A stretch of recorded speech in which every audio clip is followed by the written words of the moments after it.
Okay, so like I say, what I'd like to try and do for the rest of the time here. Oh no, can we make a mess? It's okay. So what I want to try and do is get through this stuff on sentences with one quantifier, and again talk about four particular forms of first order logic symbolization that if we know how to do, you're going to be well prepared to basically kind of run into almost every FOL sentence. We'll go through those, and then we'll gauge the time. I want to definitely at least mention this last stuff. So I suspect we'll skip some of the paraphrase and quantifier scope. That's fine. We can talk about it again in the lecture next week. So it's no problem at all. So the whole of first order logic is going to be using names, predicates, quantifiers with their associated variables, and the connectives, right? Symbolizing complex sentences is simply going to be a matter of combining these in the appropriate ways. Of course, that's the trick, the appropriate ways. So if we're going to do this symbolizing, right, if we're going to symbolize English or Dutch or natural language arguments into first order logic, it's important to understand the underlying logical structure of the sentences we're starting with. Sometimes you'll be able to move directly from the natural language into first order logic. Socrates is a man, cool. You can just read that right off. Other times, what we're going to need to do is to paraphrase in English. Sometimes multiple times. And as we paraphrase in English, the idea is to move closer and closer and closer to something where we can just simply read the FOL structure off. So one of the things that we'll need to worry about here is when we have multiple adjectives. Right? So give you an example. Here's a sentence. Steve is a fat American. Yeehaw. Right. So if we were going to symbolize Steve as a fat American, right? If we have F as his fat and A as his American, little s is Steve, how would we symbolize this? How would we capture Steve as a fat American?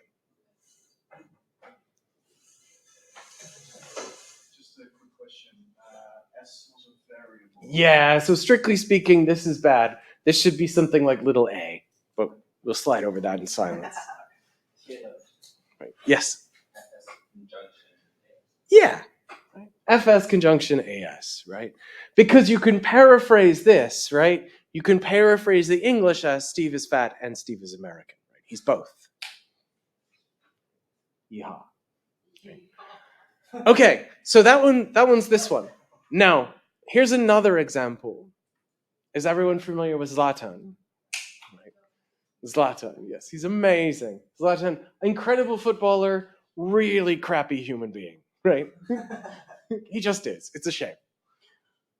Now, take these three sentences, right? Zlatan's a good footballer. Zlatan's a person. Zlatan's a good person. Right? Now, one way we might symbolize these is you might follow the kind of pattern we just had with Steve being a fat American. We read Zlatan is a good footballer as Zlatan is good and Zlatan is a footballer. And then, of course, we'd read 3 as Zlatan is good and Zlatan is a person. So using this symbolization key, right, running with that kind of reading, you get GA conjunction FA, you get PA, and then finally, right, what would be our last one using this key?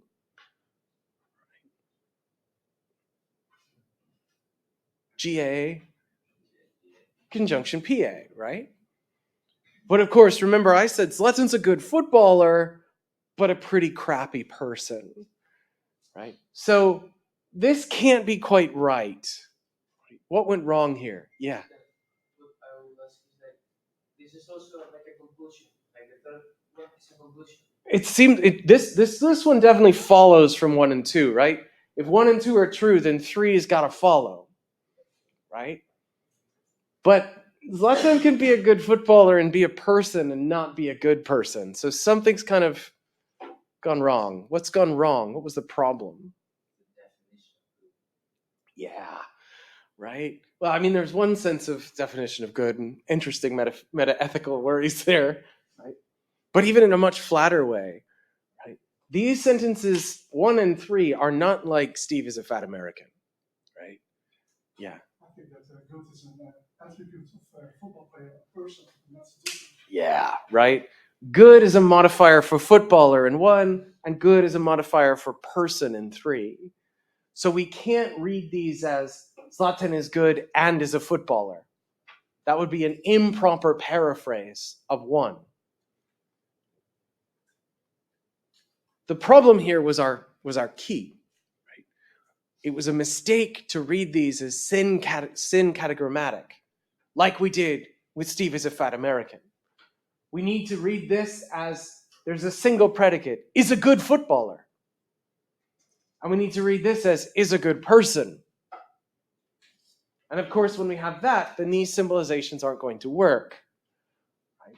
Instead, how should we, using the proper key, symbolize sentence 1? How would we express 1 using the proper symbolization key? Given what we have. BA, right? And then our bottom one would be essay.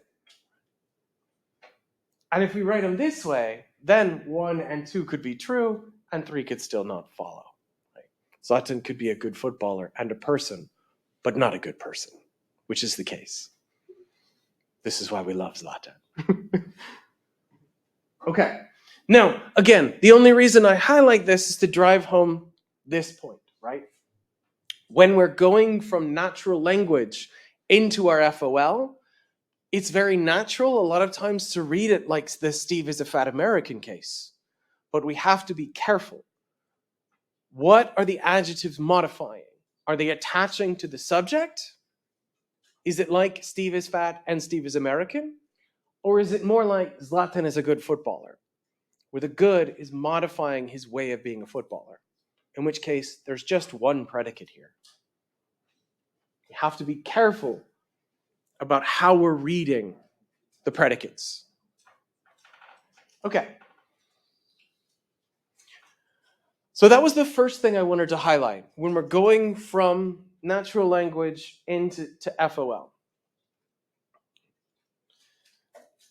Now the next 4 are going to capture 4 general kinds of sentences. Again, I want you to remember how to do these 4 types. We're going to come at them using the same example, the same kind of symbolization key, and we're going to talk about dogs and houses and being Jack Russells. Everyone knows what a Jack Russell Terrier is, right? No, I need the full space for the symbolizations here. So ages and ages ago, we had a Jack Russell. His name was Ola, and he was wonderful. So this is my little, tribute to him. So here's our symbolization key. Our domain is going to be all dogs. We'll have H as the predicate for is in the house, and J is a Jack Russell Terrier.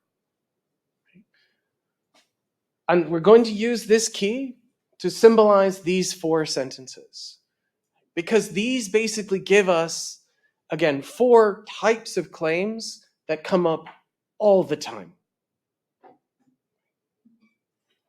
So let's go through them one by one. Our first one, every dog in the house is a Jack Russell. How would we do this one? Yeah.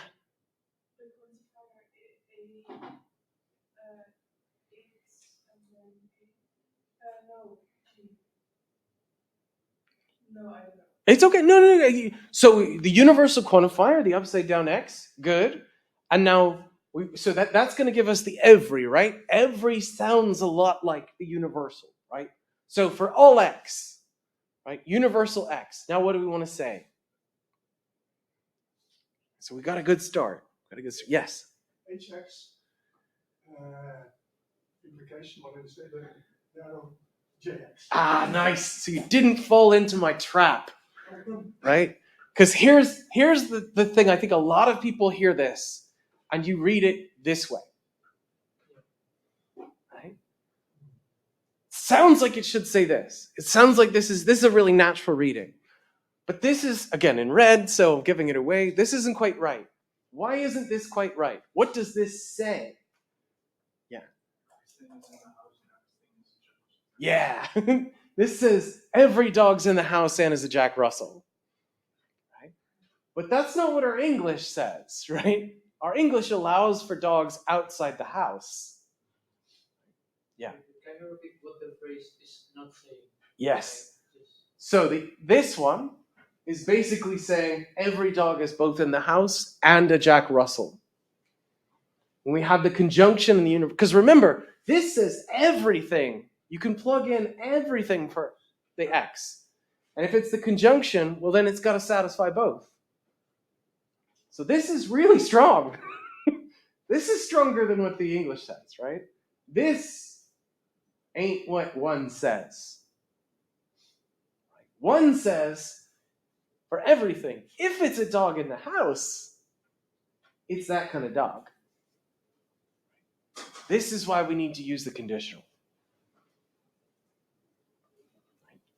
So this tells us for everything, if it's in the house, then it's a Jack Russell. So do we see the difference? Do we feel the difference between the two? Nice. So generalizing. We can say a sentence can be symbolized as, for all x, fx conditional gx, if it can be paraphrased in English as, every f is g. And note, my sexy swash font here, right? We're sexy swash fonting up predicates now. But again, every f is g. Every student's wonderful, right? Well, for everything, if it's a student, then it's wonderful. Yay! This is our first one. Every f is g. Okay. Our second sentence, number 2. I'll make sure everybody has time to write it down. Okay. So there's every f is g. It's this universally quantified conditional. So let's go to the second one here, right? Our second sentence. Some dog in the house is a Jack Russell. Some dog in the house is a Jack Russell. So first thing, right, when we hear some, what does that suggest? Yeah, it's going to be our existential. Okay, cool. So we know it's our existential.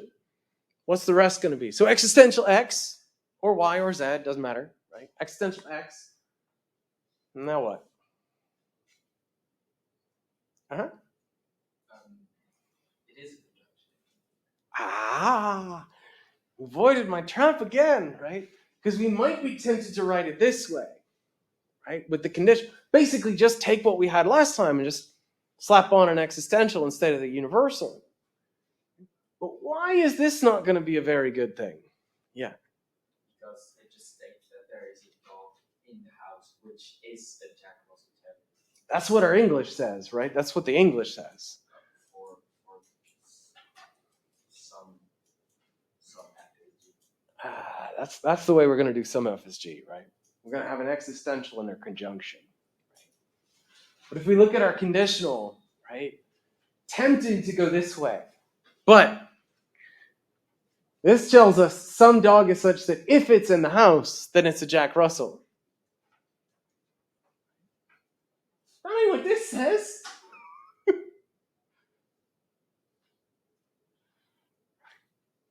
The way we can really drive it home is that this is equivalent to that.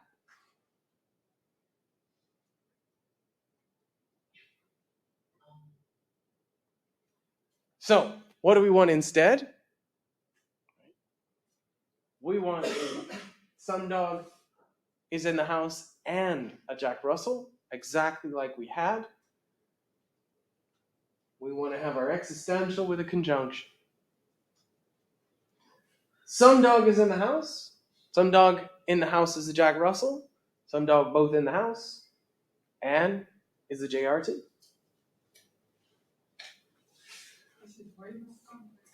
It is. It is. So the shift from TFL to FOL is substantive. The difficulty curve has gone up. The gain in expressive power is offset by a massive increase in grammatical complexity. That makes sense. I mean, just think about how long it took you to learn the grammar for English. English, incredibly expressively powerful. The grammar is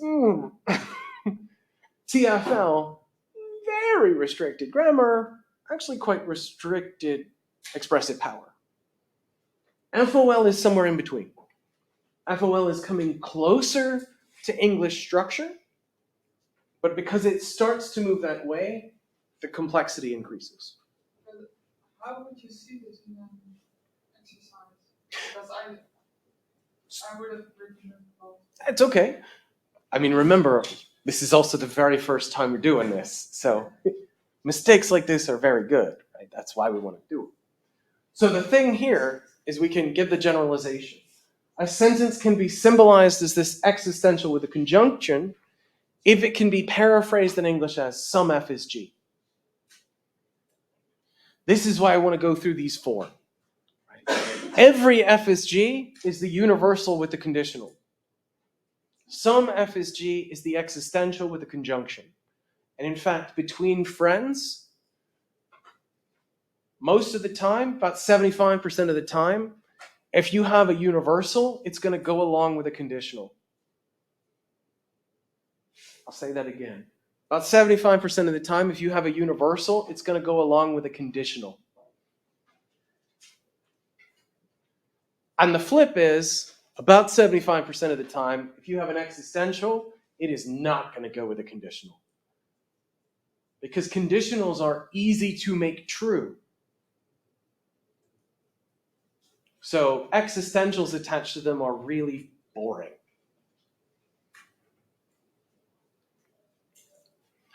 So we know how to do some FSG.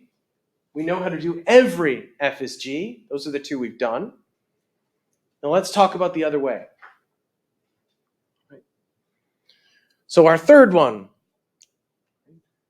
Not all dogs in the house are Jack Russells. The generalization here is going to be not all F's are G's. Not all the dogs in the house are Jack Russells. How do we think we would do this one? Yeah? Could be negation, existential quantifier. Well, remember, so negation, existential, and the existential says there's at least one. So if we stick a negation in front of it, it's not the case that there's at least one. That's a lot stronger than not all, right? So let's read it literally, right? What's the quantifier that lets us say all? Universal, right? So not all. Yeah, go ahead. Wouldn't you say then that there are no So if we say negation universal, right, that doesn't mean that none. It just means that it's not all, right? So not everybody's here today. Don't mean you guys aren't here, right? Not all just means not everybody. There'll still be some. Is it then kind of difficult to get a sense of how many, or is that an ever? So in some sense, right, the sentence by itself isn't settling that, right? It's just telling us, hey, if you look, it's not going to be every single one of them. In fact, that gesture is another way to do this, right? So one way we can read this, negation, universal, right? So, in fact, hang on, let's just ignore the not for a second. How would we do all dogs in the house are Jack Russells? How would we do it if it didn't have the not?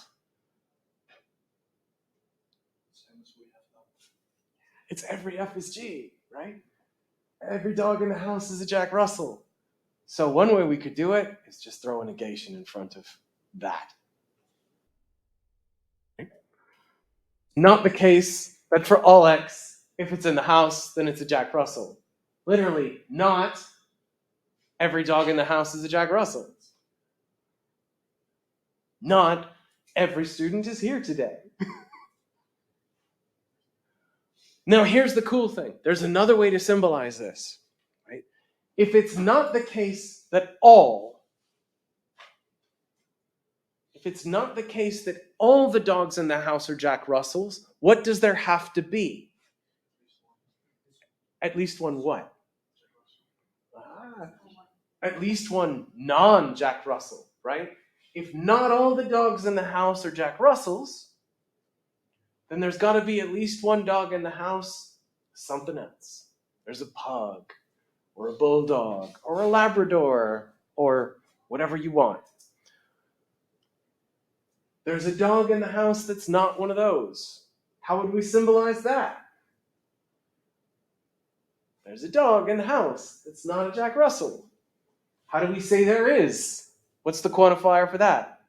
Existential X, then HX, conjunction, negation, JX. Yeah. Right. If it's not the case that everything, then there's got to be at least one that isn't. I'll say that again. If it's not the case that everything, there's got to be at least one that isn't. If not everybody's here, there's got to be somebody who ain't here. Yes? But can you do then the existential quantifier for the sentence block? Yeah. So one of the things you could also do is just literally play swapsies. You push the negation through the quantifier, and it flips the quantifier into the other one. So you could also write this as existential X negation HX conditional JX. That is another way to go here. So it would be existential X negation. Basically just swap these two and this to the other quantifier. And then there would be the brackets and the rest of it would stay the same. So existential negation. It'd be like this. Is it HX? That's a perfectly acceptable way to write it too. So one of the tricks here is that if you have a quantifier next to a negation, in either order, you can push the negation through and it swaps the quantifier to the other one. Yes? So are there two sentences that are those the same? I don't see. Yes. These two, this one and this one, are logically equivalent. Both of these are perfectly adequate ways to express that sentence. You can either do it with the negated universal or the existential with a negation inside. Either one's perfectly fine, whichever one you find sits better with you. Okay. Yeah. So just to clarify, so the negation of the universal is the case that so it means not everything. Yeah. So if I wanted to express none, then I'll put negation existential. Yeah, cool. So that helps us already with the next one, right? So again, this tells us not every, not all, right? Not all.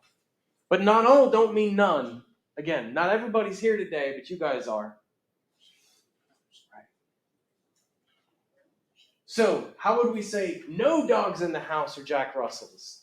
How would we do 4? Well, let's take what your man just said, right? No dogs in the house are Jack Russells. So what can there not be? There can't be a Jack Russell in the house, right? So one thing that's got to be the case is existential X, HX conjunction JX is false. So we just slap a negation in front of it. it's not the case that there's some dog that's in the house and is a Jack Russell.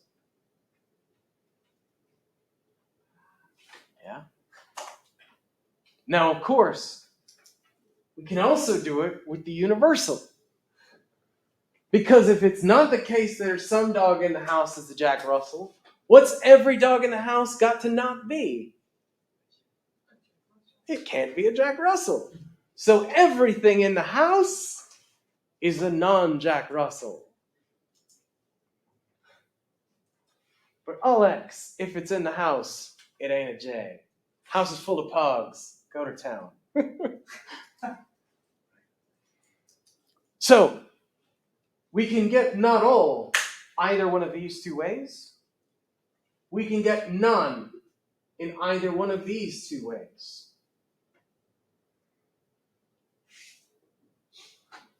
Or, to give you the generalization, right, these are our two forms. I'm going to give you the generalization. Right? A sentence can be symbolized as this or as this if it can be paraphrased in English as not all F's are G's.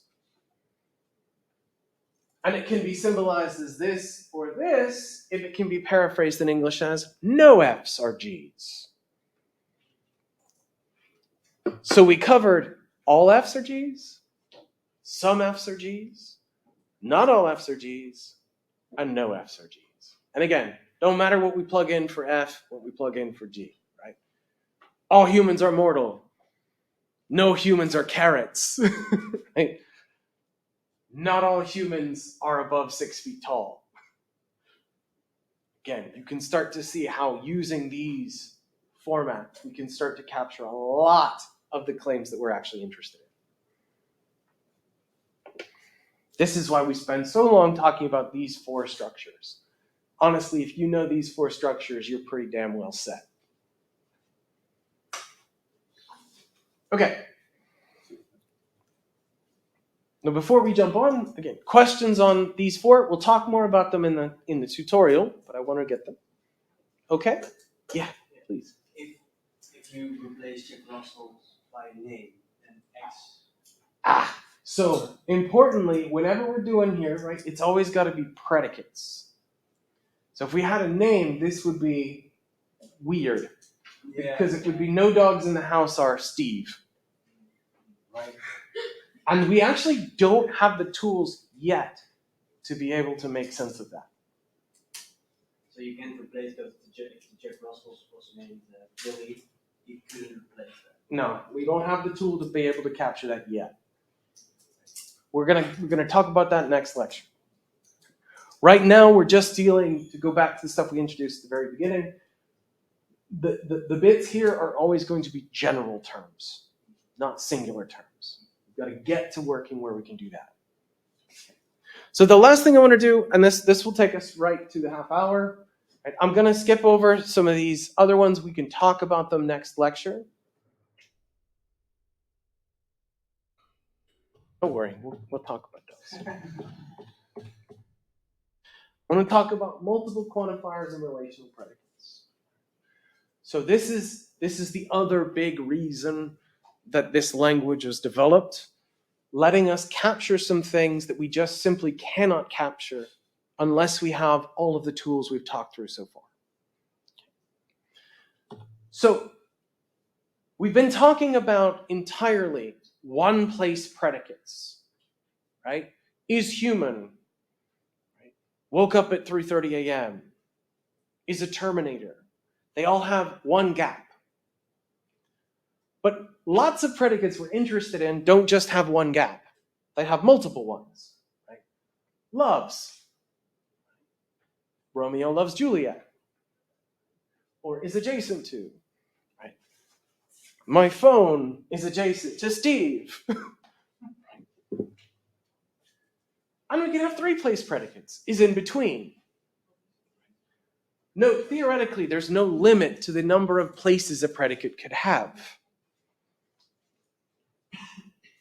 But of course, right, we haven't talked about how to express multi-place predicates yet. But actually, it's very simple. We follow the same grammar that we had before. if we wrote HA to say A satisfies H, what we're going to do now is write something like this. And it will tell us that A satisfies the first place and B satisfies the second place. A is the lover, B is the beloved. And so on for more.